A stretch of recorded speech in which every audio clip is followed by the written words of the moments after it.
Good afternoon, everyone, and welcome to the Geographic Society of Chicago's October Travelog. I'm Judy Profit from the GSC office, and I'll be moderating today's webinar. Just a reminder, if you have any questions throughout the presentation, please post them in the Q&A box at the bottom of the screen, and we'll do our best to get to them at the end of the webinar, time permitting. If this is your first time attending a GSC event, welcome and thank you for tuning in.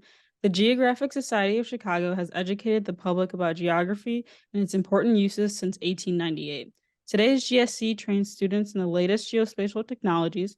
Through services such as our geospatial technology programs, we offer unique educational experiences that harness the power of maps and the integrative tools of GIS, or Geographic Information Systems, to solve environmental and community issues. Together, our board and membership provide education opportunities for students and educators, assist in building geographic materials collections in educational and cultural institutions, promote new and emerging technologies in problem solving, and much, much more. Today's travelog presenter is our very own Judy Bock. Judy, welcome and thank you for being with us today and presenting on Antarctica. Absolutely. So I'm excited to be here. As Judy has noted, I am one of the board members for the Geographic Society of Chicago, and I'm also the travel log coordinator. So it's really my pleasure to bring you one of my own travel logs and to share it. So that was my motto in life, Antarctica or bust. I really have always wanted to go to Antarctica. I have a goal of setting foot on every continent. And I now have set foot on 6. The one I have remaining is Africa. So hopefully that'll be coming soon. I was there in February of this year, so everything is relatively, this pictures you see are relatively new. Antarctica is the southernmost and least populated continent on the world. It's located almost entirely within the Antarctic Circle, which is this dotted line that you see at 66.5 degrees south. But there's a difference between what we call Antarctica, the continent, and the Arctic, which really is more like it's 60 degrees south, which encompasses water areas as well. It has about 5,500,000 square miles, and it's almost entirely covered by the Antarctic ice sheet. And the average thickness of that ice sheet is about 1.2 miles. So think of a place that's like a mile from your house or a business. That's how thick the ice sheet is overall across the continent. It holds the record for the lowest temperature ever recorded at minus 128 degrees Fahrenheit. But the coastal temperatures can reach as high as about 50 degrees in summertime. And yet, as we talk, remember that when I was there in February, that was actually the end of their summer. Their seasons are opposite of those that we have in the north. The name Arctic is derived from a Latin word, which means north. But when the Arctic was named, it meant, north, the land in the north with polar bears. So Antarctic really means land of no polar bears, or, obviously in the southern hemisphere. So there's no polar bears in the Antarctic. For many years, cartographers, so this map and others like it from the 15th through the 18th centuries, cartographers and people who were identified as geographers really felt there had to be some kind of landmass that balanced the northern land masses. And so on many early maps, without having ever seen it, they actually drew in this Terra Australis at the southern portion of the globe, or southern end of the map. In the early 1800s, some people actually discovered Australia, and when they stepped on that land, they figured they had reached that unknown land that was named Terra Australis, and therefore that's why Australia is named Australia. They took that name. It wasn't until the 1820s that some Norwegian sailors are said to have seen, Russian sailors were said to have seen some of the ice shelves. And it wasn't until 1895 that a Norwegian explorer actually is said to have touched ground and discovered that there was this other landmass besides Australia at the southern portion of our globe. So Australia, I'm going to talk about Australia now. Antarctica, you can see that there's the trans-Antarctic mountains kind of dividing the continent into an eastern Antarctic, so in the eastern hemisphere, and a west Antarctic, Antarctic, which is going to be in the Western Hemisphere. I'm just going to go back a couple maps to point out some of these. So this peninsula is actually at one time would have been connected to South America, but it doesn't show, that proximity isn't showing on the map I'm using now. And the peninsula's name was Palmerland. It's also known as Grahamland. There's a lot of names of early explorers and people who were researchers in this particular area. As you can see, it's almost entirely covered by an ice sheet, but as ice will always move downward, we don't think of glaciers flowing necessarily, but they always, pull towards gravity. So they're always pulling towards the edge of the continent. And in some cases where you had these bays, the ice sheet would flow out into the bay and it creates an ice shelf. So it's still connected to land somewhat, but it's over water. And so you can see there's some massive ice shelves as well in Antarctica. The peninsula that we're going to be talking about, as well as the transatlantic mountains, were formed volcanically. However, at one time, it's really felt, I'm talking Pangea days, when the continents were all connected, that the land of Antarctica would have been connected and situated closer to the equator. It had a much warmer climate. And you'll see some pictures a little bit later on as to why that's the belief. The circle that you see here is the extent of the trip. So you can see we really didn't see a whole, all of Antarctica, just really a small portion in terms of our cruise that we were on. And that's probably true of most cruises. So we came from a city called Ushuaia, which is in Argentina, the southernmost city in the world, and traveled across the Drake Channel and came into the Weddell Sea, stopped at a couple islands, came back, and then we were coming down through the Gerlach Strait, and the farthest south we got was Port Lockroy, and then we came back pretty much, again, stopping at some other sites and islands than we had seen, and then returning to Ushuaia. As all cruises do, they have to start somewhere. So our cruise started in Buenos Aires, Argentina. Buenos Aires is the capital of Argentina, and it's sort of a gathering place. They kind of gather everybody, have an opening dinner, talk about things, and then as they're transferring our luggage to the airplane to fly to Ushuaia, they took us on a little tour of the city. So here we saw the government plaza with their pink house. So we have a White House for our president. They have a pink house. We saw the government's federal Capitol obelisk. Looks very much like our Washington Monument. And there's a lot of things that are dedicated to Simone Bolivar. One of the most interesting parts of this was this mausoleum cemetery. There are only three of them in the world. One is in New Orleans, one is somewhere in Italy, and then this one in Argentina. And so rather than burying people into the ground, there are mausoleums. They actually, they just look like streets. Very interesting, but it's also known for the location of where Eva Perón, so if you remember the movie and the play Evita, her family name before she became a Perón was Duarte. So Eva Perón is buried here in the cemetery as well. Well, we were flown to Ushuaia. It was a 3-hour flight. So we were talking all the way from Argentina, Buenos Aires, to the tip of South America. You can visualize that in your mind. And we came to the Tierra del Fuego National Park.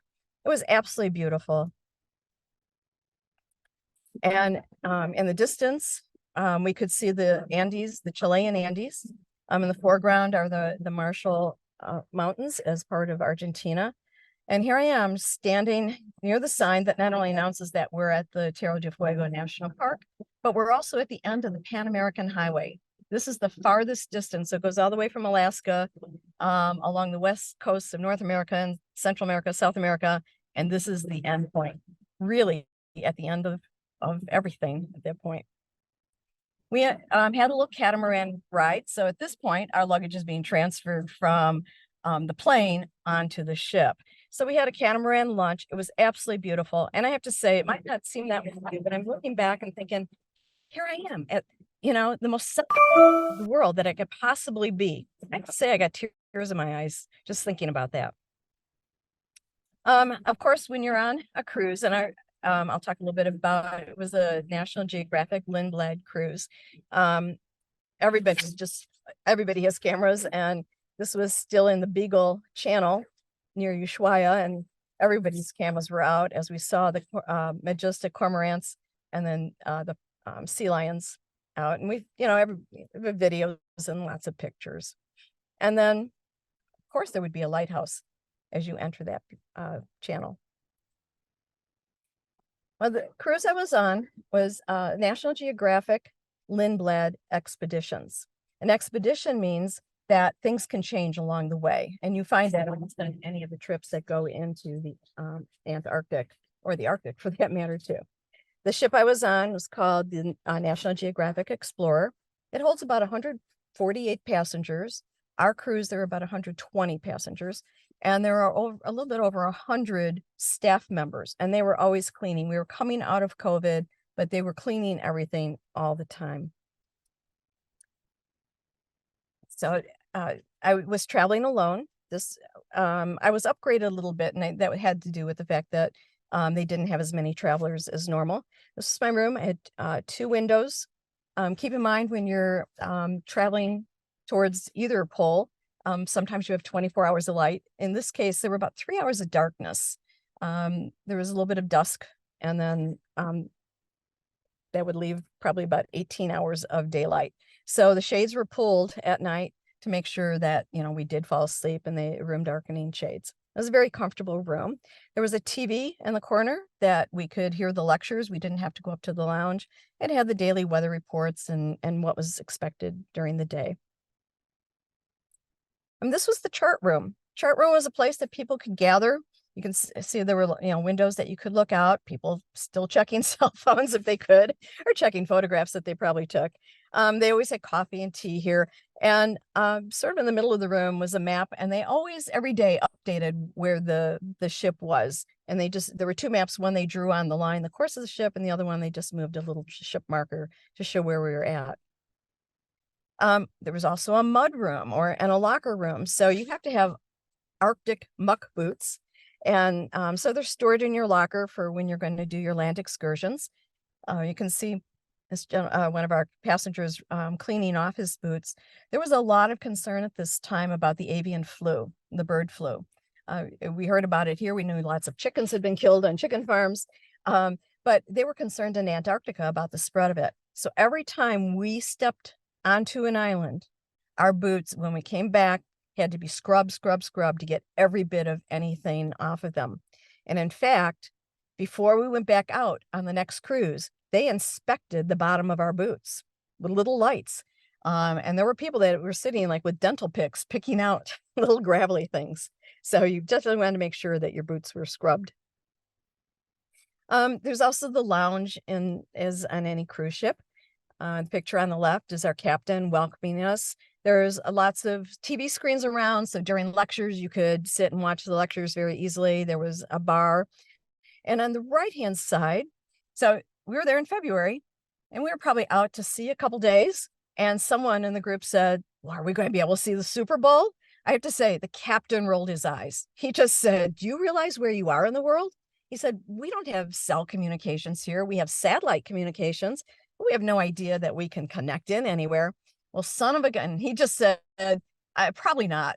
And then there was sort of like, I'll see what I can do. Well, son of a gun, if we didn't watch the Super Bowl at the same time all of you did, he somehow connected into those satellites, and we had the Super Bowl party. Lots of different people aboard ship. This is one of our guides. The guides did a lot of different duty. They ran zodiacs, they gave lectures, and they were experts in something. We had experts in photography, we had experts at geology, the history of Antarctica, those that knew about the birds and the whales, krill. Tell you a little bit about krill later, the penguins. So they were all experts. Some of them worked specifically for National Geographic, others worked for Lindblad Expeditions, but they were all outstanding. Another place on our ship was the observation deck. Part of it was dedicated to a library, and you could say it was just filled with windows. The area that you see with the white seats was considered an observation lounge. They also served a light lunch in this area when we were actually in the in Antarctica that time. So it was a favorite spot for me to come and just sit and relax. The food there was wonderful. People always ask about food on cruise ships. This was a meal that happened to be served buffet style. Breakfast was always buffet style, but dinners, at lunches and dinners were full service. You could get a full meal, meat, potatoes, salad, desserts, and all of that, soup, both for lunch and for dinner. As I said, for lunch, I often went up to the light lunch, which just had salads and sandwiches. But this was our last meal. We had lobster. And I don't take a lot of pictures of the food that I'm eating. So, but I figured you might want to know a little bit about what the food was like. And you could sit anywhere you wanted. So each meal that I was down there, I would sit with different people. You might also want to know, what do you wear in the Arctic? What's fashionable?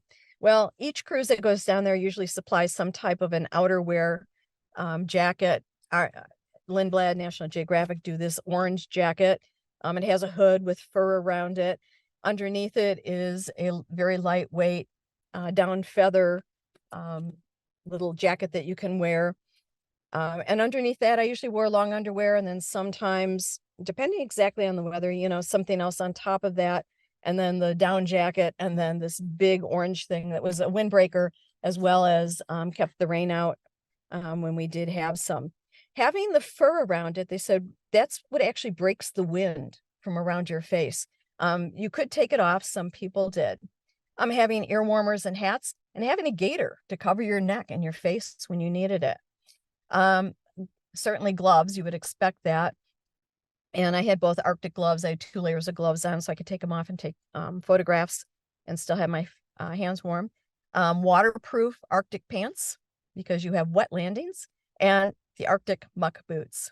So what every fashionable Arctic explorer wears. And the first thing that we did was, after we left Ushuaia, was to cross the Drake Passage.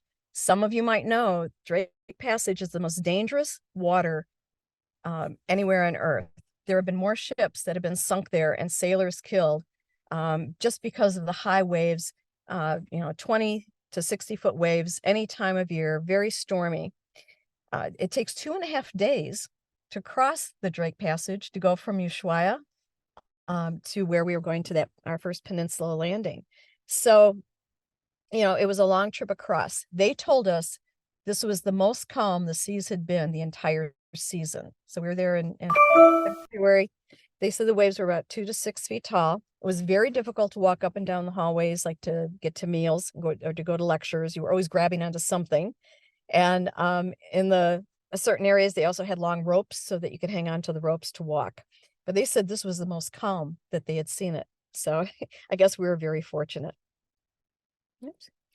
The first place we went was in the Arctic, Barrientos Island, which are part of the South Shetland Islands. And you might notice in the upper left-hand corner, there's a little map to help show where we are, to give you a little bit of reference point. The islands are volcanic. As I said, a lot of Antarctica was formed. It's actually sedimentary rock, and a lot of it, they believe, was formed around the equator in warmer waters. But there's also lots of areas, in particular along the peninsula, that are also volcanic. So this is basalt that you're seeing as we enter the South Shetland Islands. Oops, wrong way. Every excursion we went on, the first boat that went out were the expedition leaders. They were doing a couple things. One, they were testing the waters and checking the waves, seeing where they would land the different Zodiac boats. And then the researchers that went along with us, or the specialists, they would go out and they would mark a trail. So there are no permanently marked trails in Antarctica. So they would take big orange cones that you see like along streets, and they'd mark a path that we could walk on. So they were always the first ones out to do scouting. And then we would take the Zodiac in wet landings. So that's why everything had to be waterproof. Any water journey at all, we had to have on our life preservers. And you just put them, they did not want them just sitting on shore, so you just kind of hung them over these posts. And when you left, you just picked up the next one available. So you didn't have one that was yours permanently.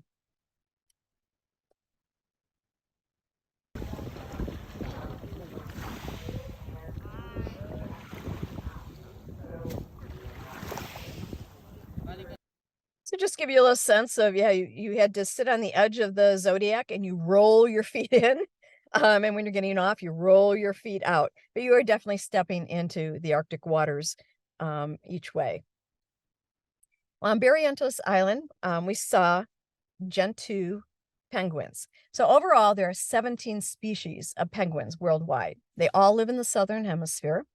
The Antarctic has about 7 penguin species. We saw 3 species on our trip. So this was the first one we saw. And of course, we were just enamored with seeing it. This is the end of the season. The chicks had been born in November. So this is 4 months later. So they were starting to molt. The parents do feed them regularly. The parents are still feeding Gentoo all the way until the Gentoo, the chicks are left on land and the parents go away for the winter.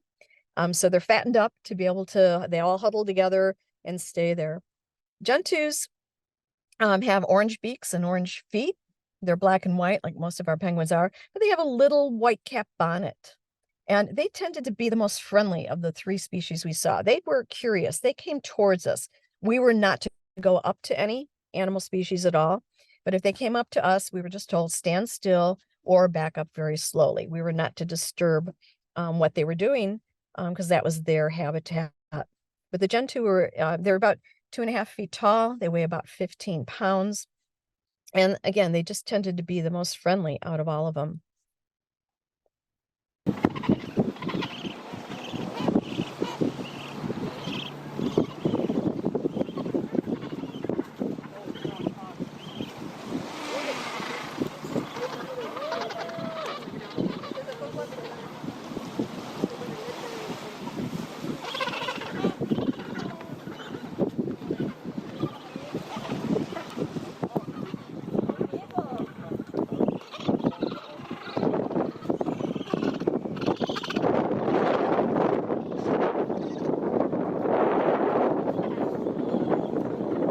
So you can see it was pretty muddy.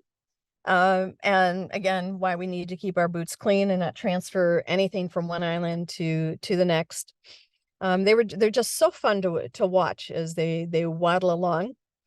And most of those are the chicks, and they're waiting for their parents to come back and feed them. The parents just run in. So Gentoo tend to stay in the lower reaches nearer the shore. They like it somewhat rocky. And this just a little bit higher up on shore. These are their nests that they are in. Of course, they're not nesting at this particular time, of the year when we were there, but they're just little rocky patches, and the parents would stay there, and they would, in this case, they actually do sit on the eggs and take about a little bit over a month to hatch. So that's what they look like. On the same island, we walked up that hill a little bit further, and we saw the chinstrap penguins. And you see they're also black and white, but their beaks are black, and they have a little strap that looks like it goes under their chin. Now, different species of penguins can live on the same islands. They tend to have a different habitat. So the chin straps like to be a little bit higher up, but they share the island with the Gentoo. They tended to not only to huddle together more, they definitely were not as curious and did not come over to see what we were doing.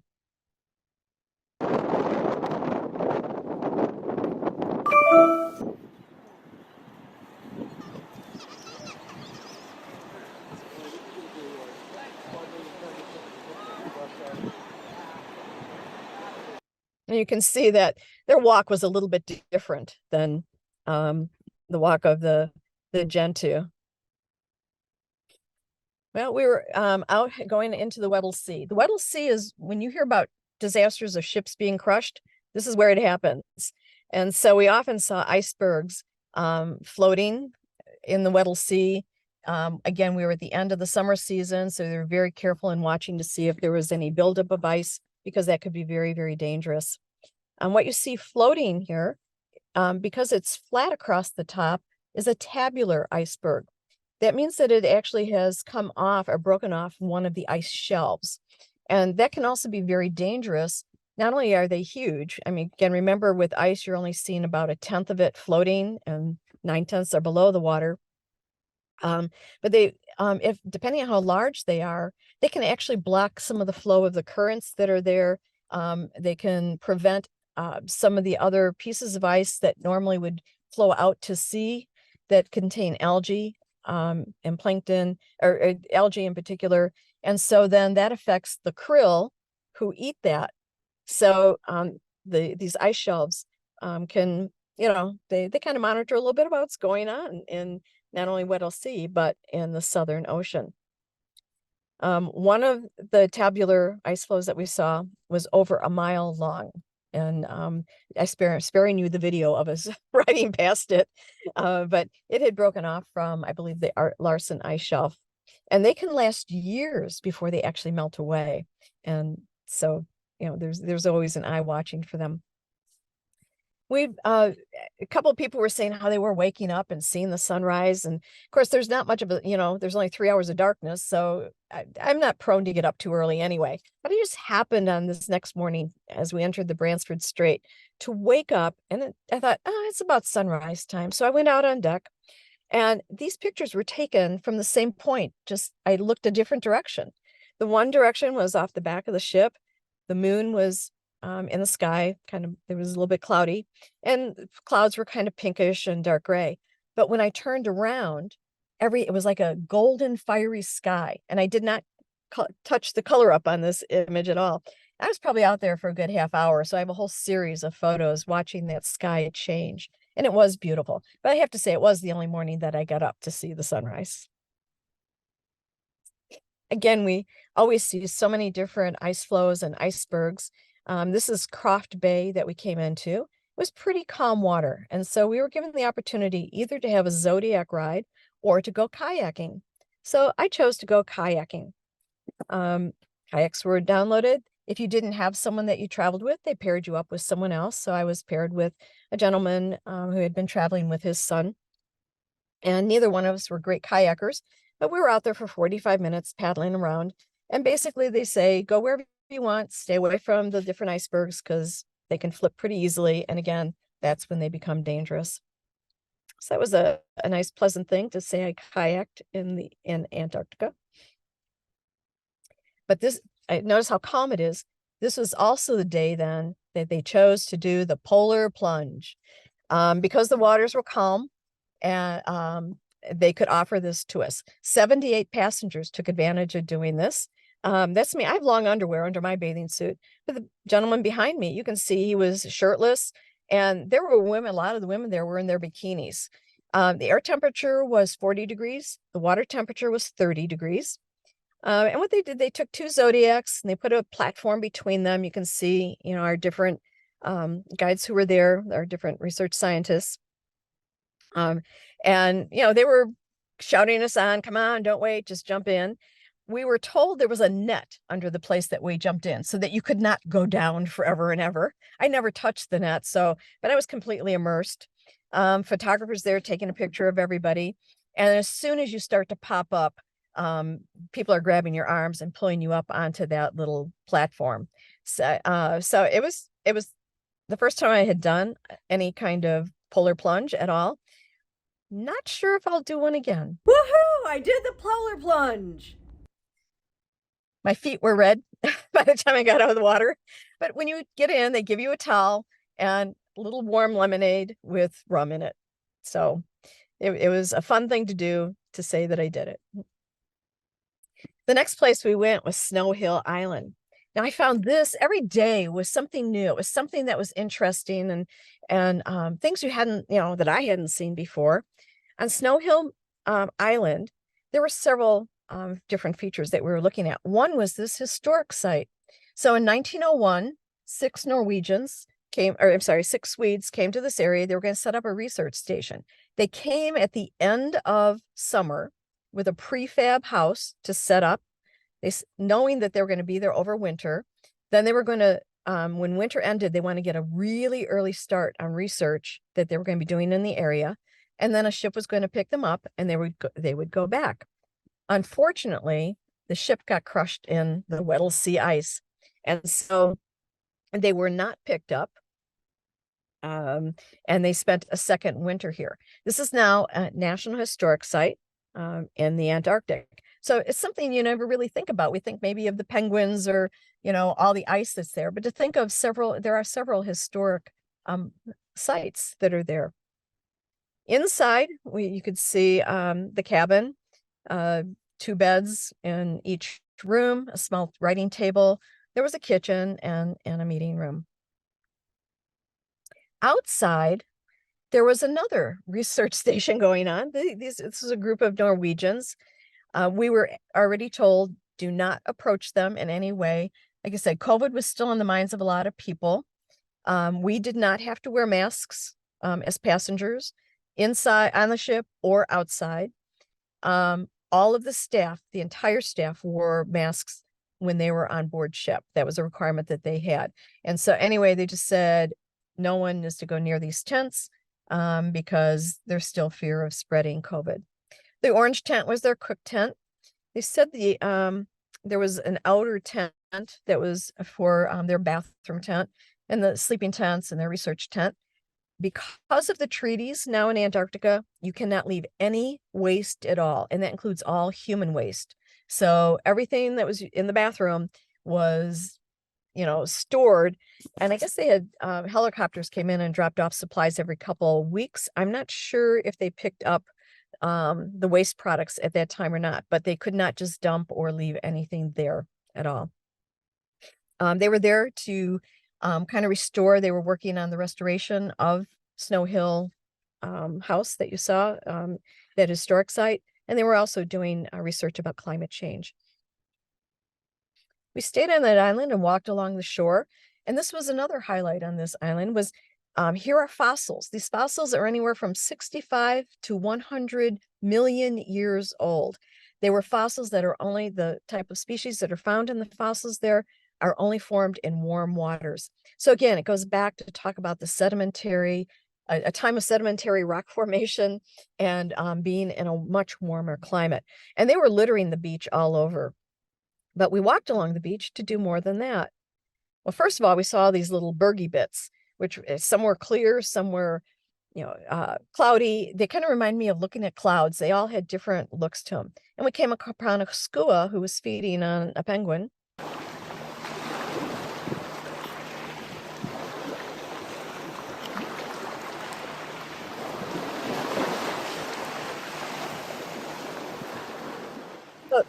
Are scavenger birds. He did not kill the penguin. It washed up on shore.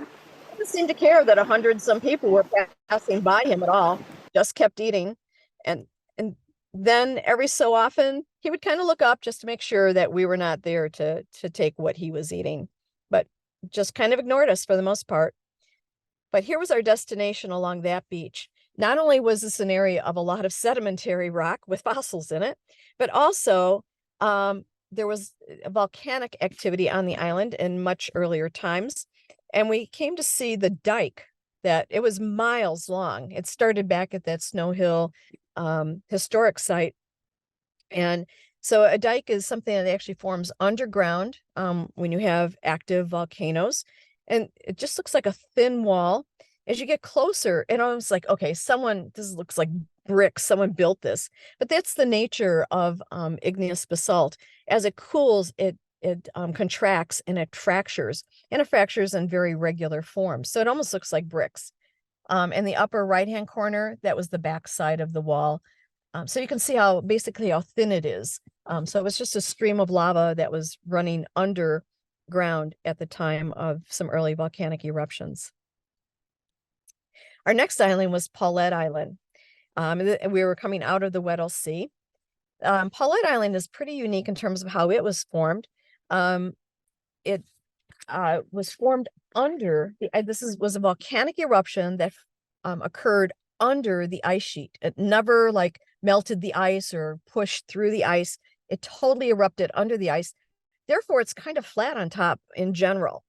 So it's kind of a uniquely formed type of volcanic island. But the unique thing about this, I got up for breakfast and we knew we were going to Paulette Island. And I was walking through the hallways back to my room after breakfast, and I thought, oh my goodness, the septic system broke down. I mean, all I could do, it just smelled terrible. And I got back to my room and they were, calling us for our Zodiac rides. Well, if you'll notice the pink The pink is penguin poop. And I'll explain, it's from the krill that they eat, and I'll explain a little bit more about that. But the stench of it was so great. It actually, came out all the way out to where our boat was. The other penguin colonies, it only was smelly right near the colony. So this was, like I said, I thought our whole septic system had gone down. They were going to take us in to walk amongst this colony. This was a Adelie penguin, which we hadn't seen yet. Adelie penguins seem to be the largest number of species in this particular area of Antarctica. The island is about 1 square mile. And they say there are over 400,000 Adelie penguins. So there's like about 200,000 adults. They do have 2 chicks a year. And so the estimate was at least 400,000. And so we were going to be able to walk amongst them. Unfortunately, when the scouting team went out, they said it was a little bit too choppy along the shore for our wet landing. And so we had Zodiac rides instead. I'm going to stop here and talk a little bit about the krill. The krill is a main keystone species in Antarctica for all types of animals to eat. So penguins eat them, seals, baleen whales, so the blue whale, humpback whales, they all eat krill. Krill are about 2 to 2.5 inches long. If they survive, they can live for 6 or 7 years. And they have to be reproducing massively all the time because penguins, for example, eat 11 pounds of krill a day. So if you think of 400,000 penguins and they have to have 11 pounds of krill, you can only imagine how many krill have to be reproduced constantly and steadily. I guess the females eject the eggs, the males kind of eject the sperm, and the fertilized egg sinks to the bottom of the water column. It takes about a week to hatch, and then they slowly come back up through that column. Their gills are on the outside of their thing.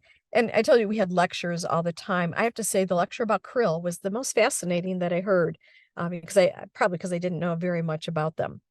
If the krill numbers decline, it impacts penguins, seals, and the whales. And so therefore, there's a huge concern about watching what the krill population is. In the 1970s, krill were actually being fished. A lot of fisheries were in Antarctica. They were being brought back for fish farms for food. So if you eat pink salmon that's farm fed, they were eating krill. They're pink because of the krill they were eating. They were also the omega-3 fats in them being taken out for different beauty products and hair care products and things like that. Because the krill population was declining and impacting the other populations, which then started to also decline, there was a treaty that was written. And so now the farming of krill is greatly regulated so that, not to overfish a particular area. Krill live in a specific water temperature. And if it changes by 1 or 2 degrees at the most, they will not survive there. So again, huge concerns about any changes in water temperature, because again, it's going to impact so many other species there. You might wonder what krill eat. Well, they eat the algae. And so they wait for those, the ice that has algae growing on it, it calves off and it floats by, and they're eating the algae underneath the ice. So it's all, the web of life. We got a little bit closer look. So remember, we're back at Pollitt Island. I just wanted to do that little segue because I saw so much pink poop there, and the krill are the cause of that. But we saw the Adelie penguin. They were out on ice floes. Adelie penguin, again, black and white. But if you look carefully, they have little eye rings. Some of them are more prominent. They again are about 2.5 feet tall, but they only weigh about 10 pounds. And they are the most numerous on the islands. They like a little bit higher and rocky ground for their habitat. And you can just see gobs of them. But if you look down along the shoreline, you can also see there's also fur seal that are just all scattered there. Well, we were in the Zodiac boats, and all of a sudden the Zodiac drivers are all talking to one another on their walkie-talkies. And they're going, "Did you see that? No, hey, we're on our way over there." And we're like, what in the heck is going on? Oops. It's in the next slide, I think. Here we go. They eat penguins, yes, but they will also eat fish. They will also eat krill. Like the crab eater, first the last. So some of you may be going, ooh, and I'm sorry, but you know, this was a crab eater seal. He had captured a penguin. We had noticed the penguins porpoising. They swim and they look like little bullets just shooting up, and they kind of jump up a little bit. I didn't get very good video about of them doing that, but they would just pop their heads out and then they'd swim and swim. Well, they all seemed agitated and we couldn't figure out why until we heard that other Zodiac driver call over about the crab eater. And this happened to be a video captured by someone else in our group of the crab seal, crab eater seal. Actually catching a penguin and then, of course, you know, using it for its own nourishment. But because of the way it's flinging it around, there's always all kinds of scraps that are floating around. So it draws in the Arctic gull. It's going to come in and be a scavenger. It'll draw in the skua, who would also be a scavenger bird. This bottom photo, the little bird that's flitting, is called a Wilson petrel bird. So these were basically the birds we saw. The albatross is also found in the Antarctic. We did not see any albatross. They didn't know if it was because the end of the season that we weren't seeing as many birds as some previous trips. Well, we went our next stop. We often had morning stops and then evenings or afternoon stops. We went to Joinville Island and we went to Tay Head. So if you think of a cape or a point, when you see the word head, it's sort of, you know, it's a piece of land that juts out. And this is actually a tombolo, which means it's a gravelly area that connects two pieces of land. It's so, you know, we were left off in the bay. You can see how this is igneous rock. It's basalt. It's rounded because it's been washed over a lot. But this also was formed under ground, and then as the land raised up, it was more exposed and ground up. This was the hardest walk for me. We had a 2.5-mile hike totally across this particular stuff. Additionally, the leader, who I thought was great, he knew all kinds of stuff about history and geology, but he is about 6'5" tall, long legs. I'm 5 foot with short legs. I had the hardest time keeping up with him, and it was just very, very difficult to walk on all of this little gravel stuff. But a very different experience and different things that we were seeing. Along this island beach, we saw a lot of fur seal. And I think they're pretty cute, I think, in one way. They kind of look, and they don't huddle together or group together. They all seem to just kind of string out and kind of mind their own business. I did stop and capture.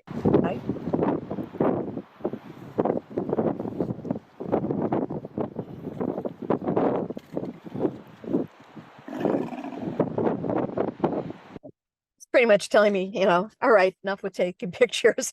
You need to catch up with your group. Well, our first stop that we were walking to was to see the Adelie penguin, another colony of Adelie penguin. And again, that pinkish hue is their poop. But you can see they like the higher rocks a little bit. They stayed together. They also were not as curious as the gentoo. They just kind of hung around and let us look at them. They also nest in the rocks, and all the penguins have little nests like that. And then at the farthest we were going on this particular walk, our 2.5-mile walk, was to the edge of a glacier. And just given the lighting, I know it's difficult to see, but under the clouds is the glacier that is on that island. In front of it is the melting or retreating edge, and you can see where it's already left some little debris from where it melted. There was some water in a pond and everything like that. At this particular point, our leader said, well, we're going to walk up this hill if you want to get a higher vantage point. It was like a 45-degree angle. I was already hurting and I was just so out of breath. He just said to everybody in the group, you can stay behind if you like. I hate to say it, I was the only one that stayed behind. But the positive thing about that was I found a place. It was peaceful. I was there by myself. Again, just that moment of saying, here I am in Antarctica. And this is my spot. And I joined the group again as they came down we were able to walk onto the edge of the glacier. Oops. Well, as I said, we're always watching the different icebergs and ice flows. And so the staff announced a contest. You could submit as many named icebergs, ice flows that you wanted. And so I was really pretty hopeful. This was the first one I submitted. I just called it Bridge Over Troubled Waters. I just thought the colors were very pretty. Another one was, we have some, I'm not sure if it was black ice or dirty ice, and I'll explain black ice in a little bit. I just thought it was interesting because it had these rocks that were in it and it was just floating away. So I just put this little quote by Kahn in it: "Stand through life firm as a rock in the sea, undisturbed, moved by its ever-rising waves." It also did not win. And the third one I submitted, I called it the Sleeping Monster in Culverville Bay. And again, if you look to the left, you can see almost like a mast, eyes of some type of monster. It also did not win. But it was fun, taking pictures and seeing what you could see in the icebergs and then giving them some names. And there were probably over 100 entries overall. Someone's probably out there saying, well, what one did win? You know what? I know I have a picture of it, but I don't have it labeled as the winner. So I have not found it yet.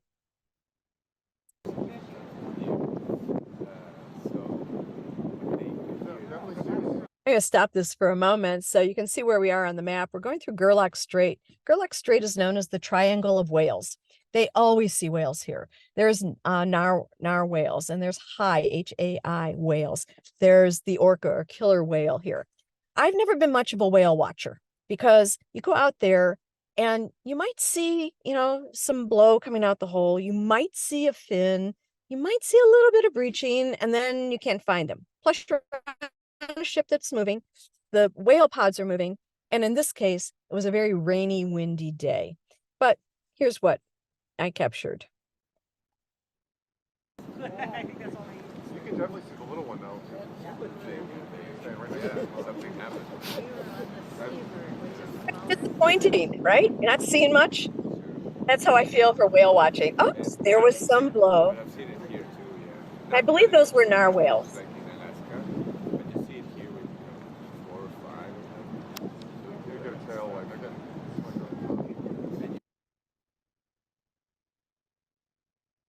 This one, we have orca or killer whales.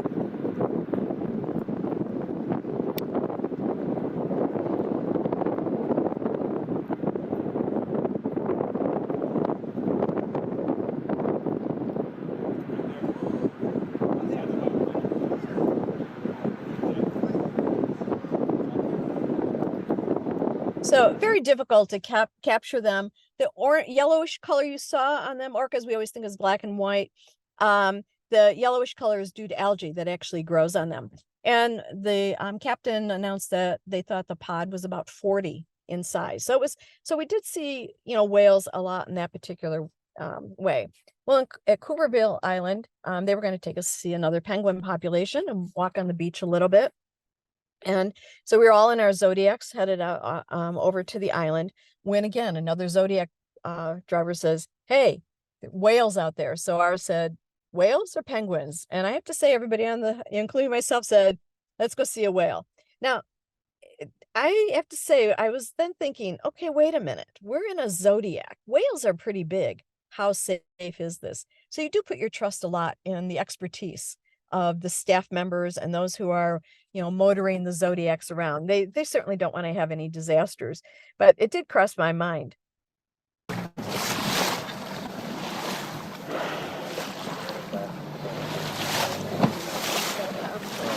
Whoa. Oh, wow. Second one. This is the second one. That made a whale watcher out of me, I have to say. That was my video. I isolated the whale tail, and there's a site that you can send to. It's called happywhales.com.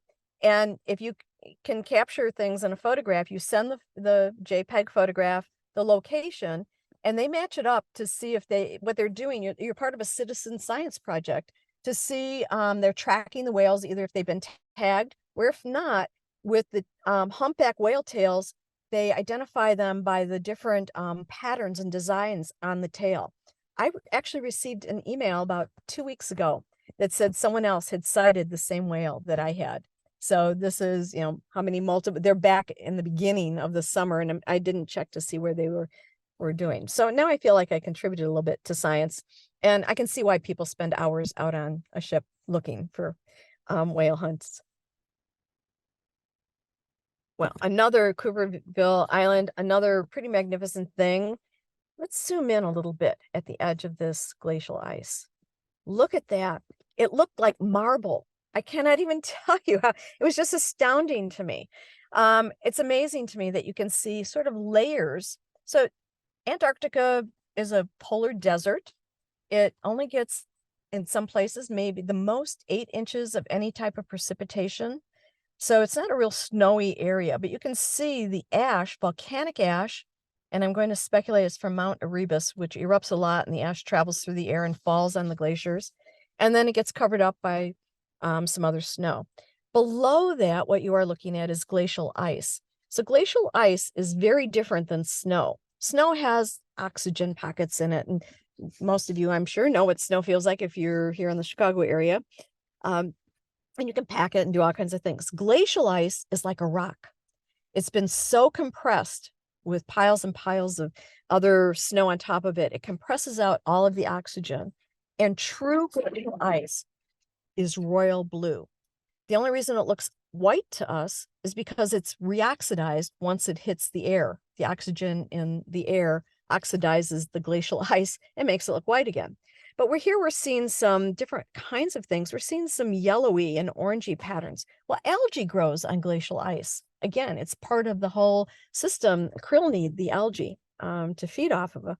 And so the pinkish is called watermelon algae. The green is a diatom. The yellows are another just type of algae.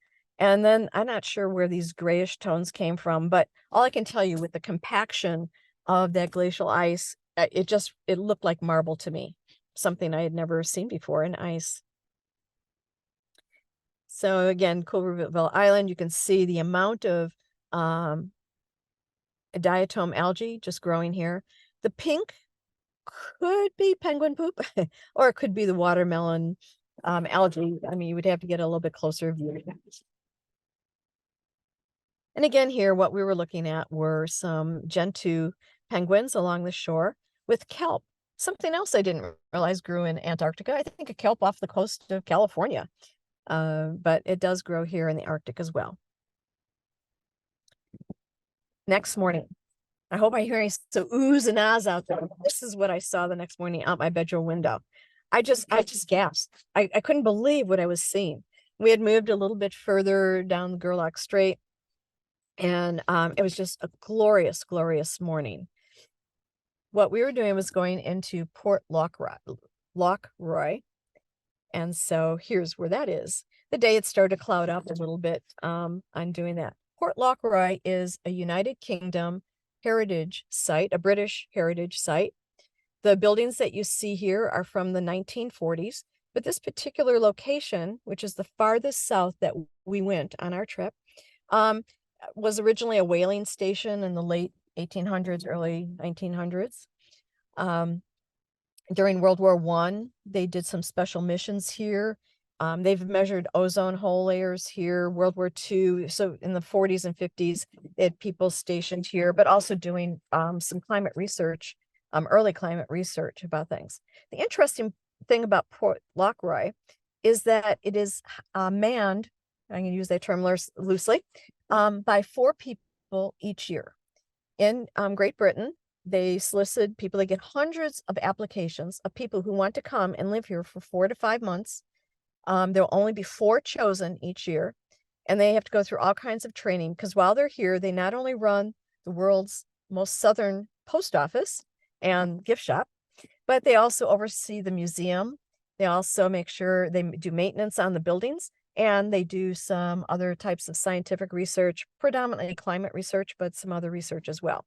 The site is pretty small, so you can see we didn't have, like, the whole ship did not get off. We had to go in different stages. Not quite a wet landing. We stepped onto these rocks to climb up to see the station. I think I thought I had a different view here. It may pop up a little bit. So the other thing is, there's no running water on Port Lockroy.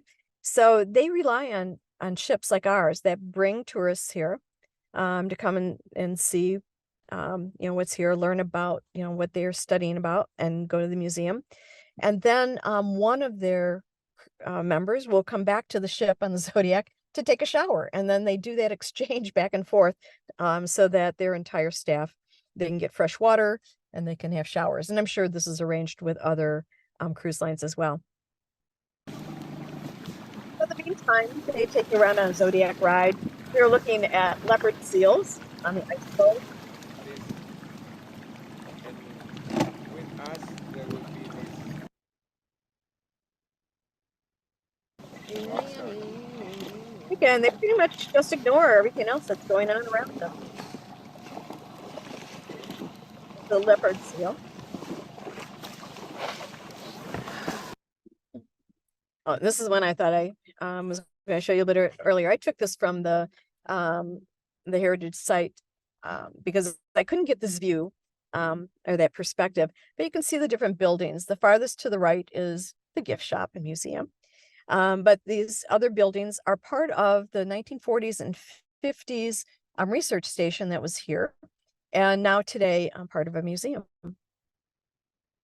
They have a little outbuilding for their boats. So they do have boats that they do go out in the water a little bit.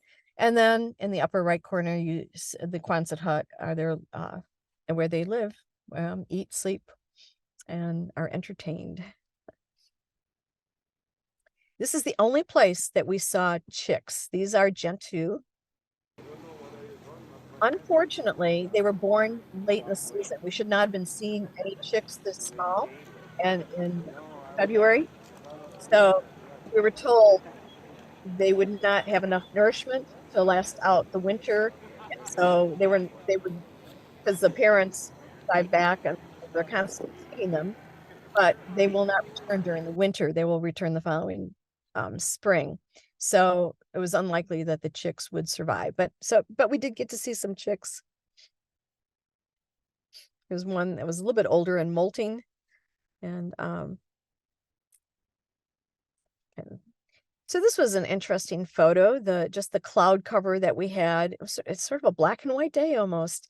The other thing we saw in the Gerlach Strait quite frequently, we saw other cruise ships. Some larger than ours, many that don't ever take passengers on land at all. So, if you're thinking of going to Antarctica, you have to decide whether you want to be on land or not. And we saw these sailing masted ships as well. Some of these could be rented, but people would go up and down the Gerlach Strait on vacation. Said this was the southernmost post office. So from here, and just about everybody probably sent at least one postcard. The postcard, because from Great Britain, it's taken to the Falkland Islands. From the Falkland Islands, it goes to England. And then from England, it's distributed back to wherever you mailed it. So it took about a month and a half for me to receive my postcard. Inside, there was a small museum set up from the 1940s group that was living there. And again, it was just, I want to say it was just a nice museum because it was small. You could see what life was like. What the men did as they stayed there, their sleeping quarters. And on the walls, what you might notice are some painted women, and they don't know why, but whoever did the paintings never put hands on any of the women. So that was sort of an unknown thing, but, I guess comfortable enough quarters for living in the Antarctic. And they were also doing research. This is called a Whistler globe. It was connected to outside, and it was collecting data that would be collected, kind of showing on the globe where different things were happening. I'm not sure if they were all doing some seismic activity stuff, and again, maybe some weather data as well. So as much as, as I said, every day was different. We saw different things. We were moving on, and the one thing we hadn't really experienced much of were the edges of glaciers and glacial ice.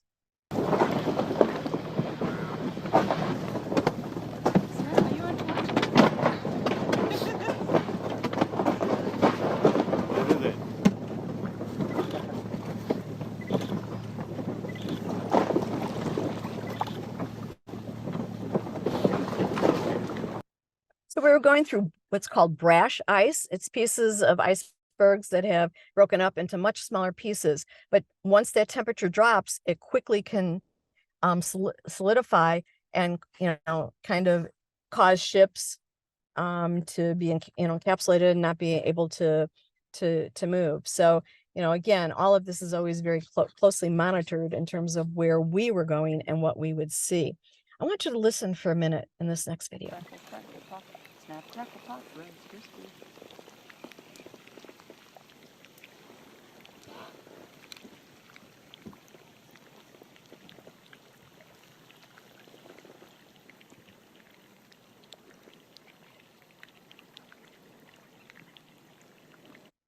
So those are called Bergy bits.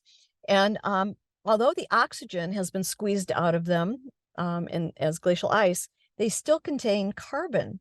And so as that carbon hits the air, it forms carbon dioxide. And as it's doing that, it does those little snaps and crackles and pops. It's kind of interesting.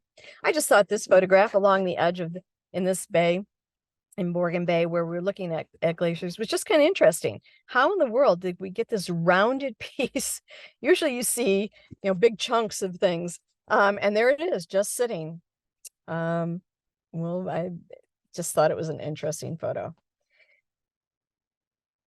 We also learned a little bit, that I already know a little bit about glacial ice, and I knew about brash. And so sea ice has salt in it. It can form in the ocean. You can also have black ice. So in some cases, I don't know if you're looking at dirty ice that has pieces of volcanic ash in it, or black ice, and we'd hear about that on our roads in wintertime sometimes, means that the oxygen is all out of it. And it actually, it reflects black. So we were seeing some pieces of black ice as we were going through this bay. This photograph, I thought you could see pretty well how under the water that the glacier, or, I'm sorry, not the glacier, the iceberg is so expansive underneath the water, and we are only seeing a part of it. And as I said, true glacial ice is like royal blue. So where you're seeing royal blue, that means, remember, ice is always moving. And so it's cracking a little bit here along the edges. We did see some calving. Calving is when the edge of the glacier falls into a water body. Just to the left of this one zodiac, you can see where that has recently happened. We only saw one small area. Our zodiac boat was pretty far away, so it wasn't captured to be filmed. But this area, it's moving, and the crevices open, and so that's why you see the glacial ice in it. And basically what's going to happen is this is going to break away and become an iceberg. So in this particular area, we had the glaciers flowing directly into a water body, and then they were breaking off or calving to form the icebergs. We saw, again, a variety of birds, petrel. This was not mine. This is another guest, an albatross. I personally didn't see an albatross. I was hoping to.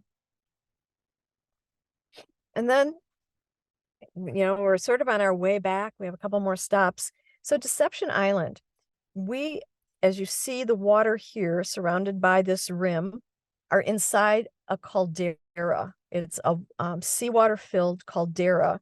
Calderas are formed at the top of very explosive volcanoes. The little opening you see sort of in the middle of the photo is the area that you can, the ships come through. And so it was called Deception Island because you thought it was a full island when you were coming up to it, but there is this one opening. Hence, it's pretty calm on the inside of it. There are several research stations there now, but there were in the past. This is where the first airfield was located for flying over the South Pole. So Admiral Byrd was there. And we were going to go to an area called Telephone Bay. In that bay, in the rim, and near that bay, and hopefully give you a little sense of size. These are people in the orange. So, 5-6 feet tall. But so that you can maybe get a sense of the size of the rim itself, there were 3 additional calderas or volcanoes. The last one exploded in 1969, but it's still considered an active volcano. So this is one of the calderas. You can see the center part is out. And it was so explosive that the ash mixed with the glacial ice and froze right into it. Sometimes you see layers, so you can see that you had ash and then the ash would fall down and it got, encapsulated within some other snowfall. But coming out of that meltwater, so this is the caldera floor, which is probably a good, 300-400 feet below the walking edge. It's melting. And as it melts onto the caldera, it's forming this really beautiful braided delta. Now, again, this is the color. It was sort of a black and white day. It was a gray day. And to me, there was just a beauty in seeing. I was trying to capture the running water in the little video on the left. So again, you had, the glacier is melting at the end, and in it, because it has so much debris, it's actually helping to flow that out. It flows out and it forms like almost a little delta area. A little bit more brackish water. We were headed towards Edinburgh Hill. One thing that here we came upon a group of sea lions. And first time that we had was snowing. Yeah. The rest of the trip, it might have been gray. We did have rain up one day.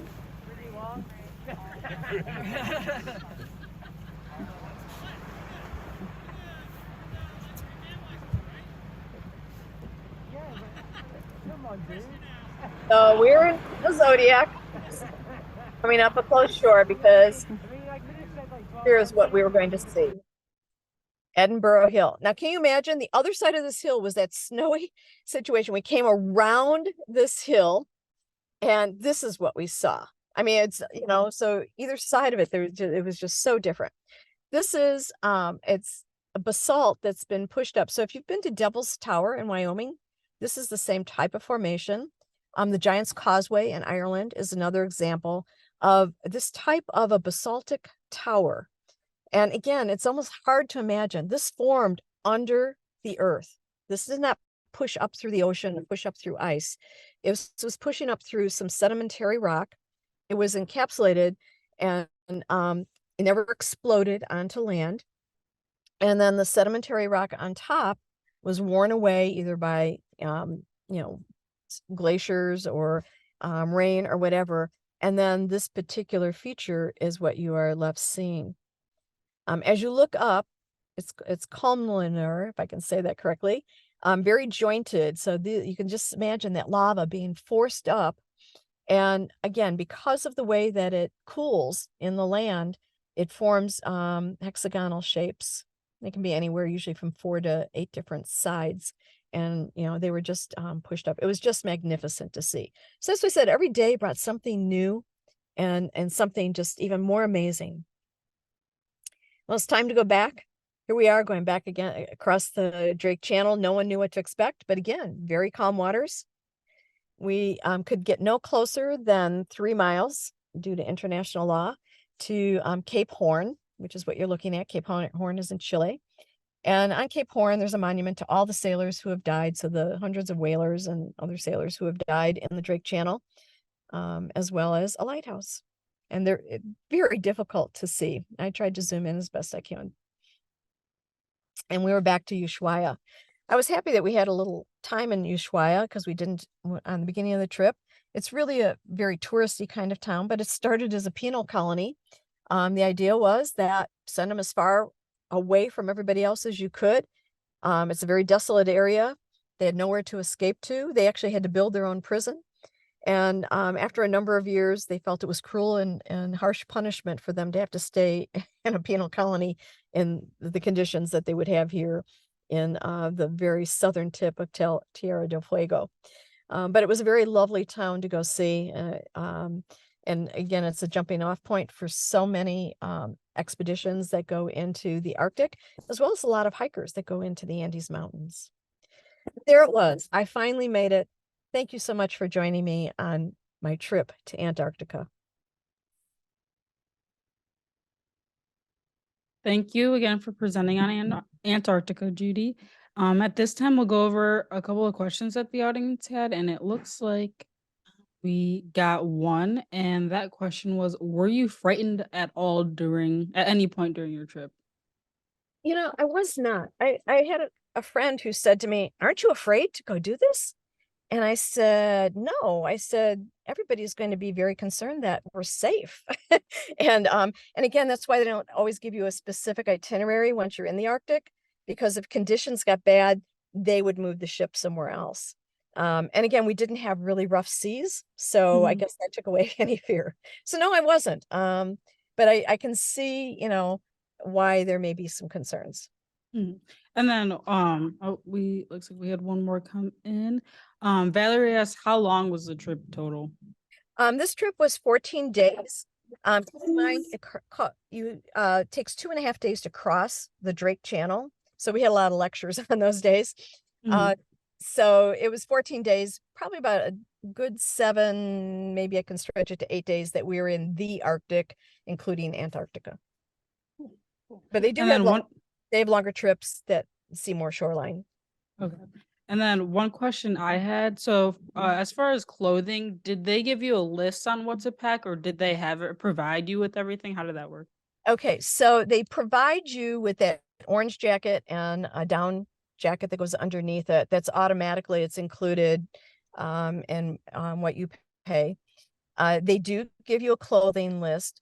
I had gone to the Arctic 12 years ago. Ironically, I was on the same ship in the Arctic, the same exact ship. And so I had a lot of Arctic clothing anyway. I had my Arctic muck boots from there, and then I bought a couple other items that I wanted. But you Mhm. can rent it all. And if you rent it, it's sent to the ship. You don't have to travel with it. So that's the Well, that's benefit of renting it. I just mhm. happened to have my own stuff. So yeah, I did carry it with me in my luggage. Yeah, that's very convenient actually. Well, Yes, thank you it is. again, Judy. Thank you for presenting on Antarctica. I have